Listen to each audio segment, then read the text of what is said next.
So that also create a portfolio, showcase all your projects that you have worked on in a very maybe short and crisp manners. You need to display it over there and simultaneously establish any professional networking platform. Showcase your projects there also.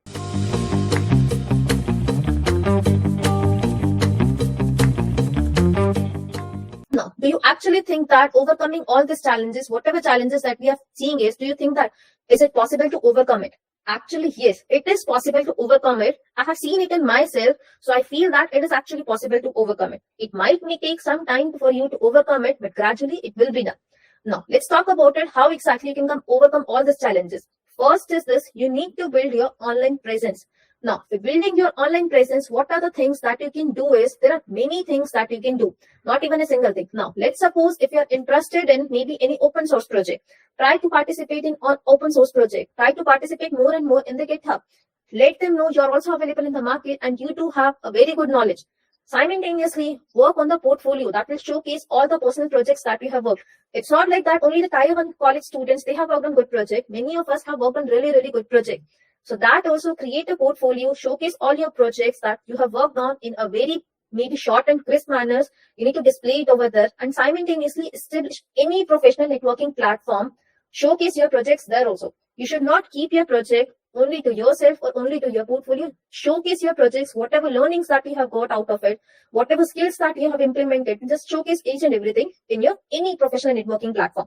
So that is again one of the really, really good point that can help us. Now, the next point that comes is self-learning and the self-development. So this is something that's really, really important. You should not be having something like that. Now, let's suppose at the end of the day, due to maybe somehow you applied via referral or the opportunities, or maybe anyhow you're able to get a call. Many times, even if you're able to get a call, you'll not be able to clear that round. What it shows is whatever opportunity learnings that you had, that are something restrictive.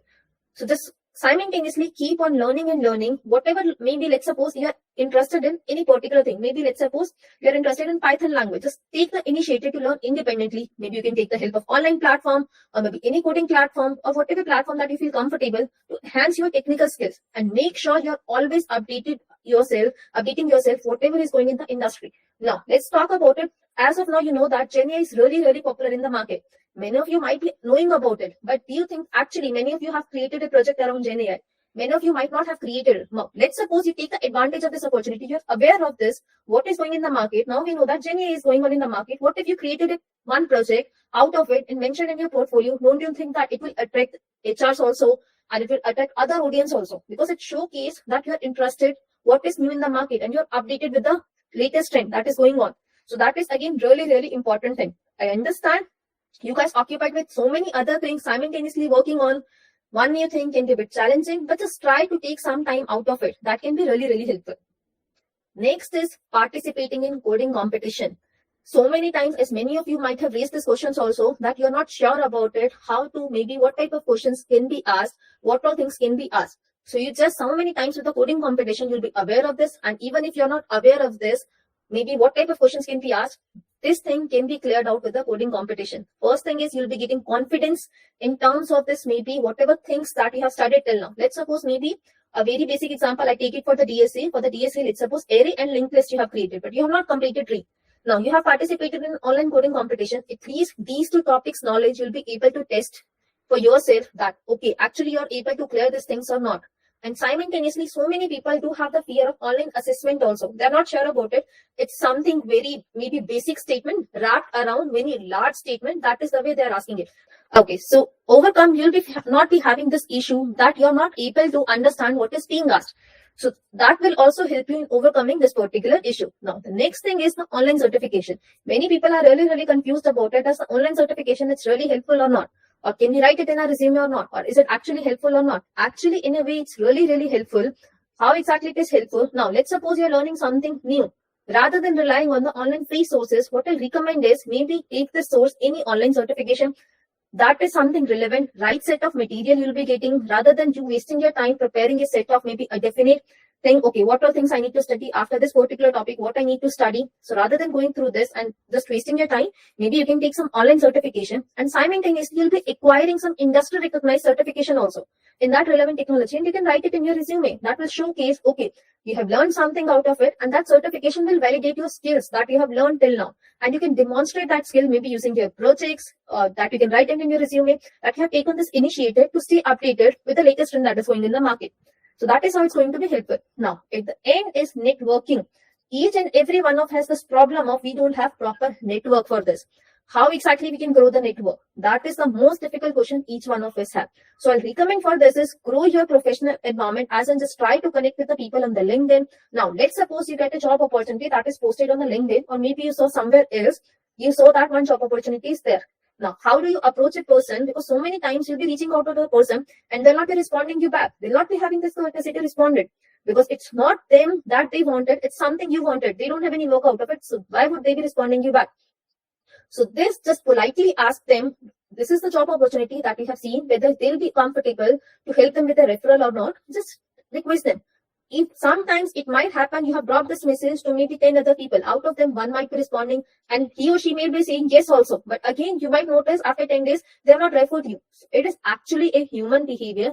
People have tendency to forget. So what I recommend in this case, just gently remind them one more time that you have requested them, you have reached out to them regarding this job opportunities. Did you get a chance to work, check on this job ID or not? Just send them a gentle reminder for this. It's just a human tendency, people forget. Now, to grow the network, what actually you can do is just attend more and more meetups, maybe simultaneously connect more webinar or conferences. And other than this, you can connect with this industry mentors also. Some potential mentors that are available in the market, you can connect with them also. Connect them via LinkedIn or maybe the different portals, and simultaneously connect your college alumni via the different platforms, maybe on LinkedIn or any other platform, maybe your seniors. So you do have a 4 years of BTech. Try to connect maybe this fourth year student. If you're in the first year, try to connect with the fourth year students.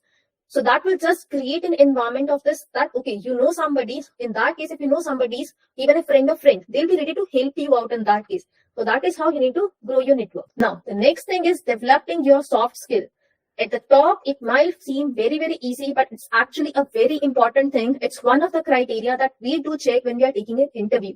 It's one of the very important key criteria. If somebody is not able to communicate their ideas, what exactly do they want to say, it will just be a straight away no for them. And it's not only for the managerial position, it's for even the basic software engineer role also. And that is particularly true in the case of MNC. Why do you think it is true? Now, in the cases of MNC, you might have noticed the people are from these different cities. They might not be able to understand your native language. In that case, if you're not able to communicate your ideas, now what exactly you're trying to say, in that case, you'll face own set of challenges to explaining it to them what exactly you're trying to say, and they'll face some challenges. They'll not be able to understand what exactly you're trying to communicate. At the end, whatever the product you wanted to make, you'll be making some other product. Again, it's because of this communication gap only. So that is the reason developing the soft skill, it's really, really important. Many of you might face this challenge that, okay, you are not from English medium school, or maybe you don't have any relative, or maybe in your college also you didn't use this English language, or any other issue. But for this, what I'll recommend is maybe just whenever you're having the discussion with any of your friends, that time just try to talk in English language rather than speaking in your native language. Or maybe whenever you're taking mock interview also, just try to take as many mock interviews as possible for both language internals as well as this DSA, and for this maybe managerial round of discussion. If you try to take as many mock interviews as possible, this maybe hesitation that you're having, that will eventually go away, because you'll be habitual of talking in that particular language. You'll be having the same set of environment that actually you'll be getting in this real life interview. So just try to create this type of environment using this mock interview. Now, the next is seeking the guidance from the professional. Rather than always relying on the sum of your friends or something, I'll highly recommend just seek out whenever you need the guidance. You're not sure about it, what to study for any type of company. Now, let's talk about there are two sets of company. The same example that I sometime back to. One company is visiting in your college, that is a TCS. Other company is maybe, let's suppose, Amadeus only, I take it. And the third is Adobe company. These are the three companies that are visiting your college, maybe next 1 month. What is the right set of material that you need to study? Just relying on the online sources many times will not be helpful. Just seek out to the right set of people who can guide you. Okay, for this first this set of company, that is Infosys or TCS, I just need to focus mainly on this language internals, because they'll not be going much deeper into the DSA aspect, because they're not working in such type of environment. they do have already, most of the time, a product is already available and it's kind of in maintenance mode. You just need the basic language understanding with the C++, Python, Java, or any language, and that you need to work on it. It's just the maintenance mode is going on. So that is the reason they rely mostly on this language internal, and they don't go very deeper into the DSA aspect. Now, the next set of company that I had, let's suppose maybe Amadeus. Amadeus is both in the innovation phase also, they're developing new product also simultaneously, and both maintaining the product also. So they'll be needing both kind of knowledge also. But again, in terms of DSA, they'll not be going very deeper, something like the graph, which each and every one of us is scared about it. Graph is the most difficult thing. So they'll not be going very deeper into that part. Now, the next part that comes is this maybe Amazon or Amadeus. They'll be going very deeper into this DSA part. Whatever approach that you have given to them, you should be able to explain that approach. Simultaneously, you should be able to write a working piece of code also. So these are the set of knowledge that I'm giving you examples. You'll be getting from the professionals only, mentors only. So just seek out the guidance rather than relying from the online sources. Just seek out to help you for the professional. Whenever you're stuck, reach out to them. Just practice as many mock interviews as possible.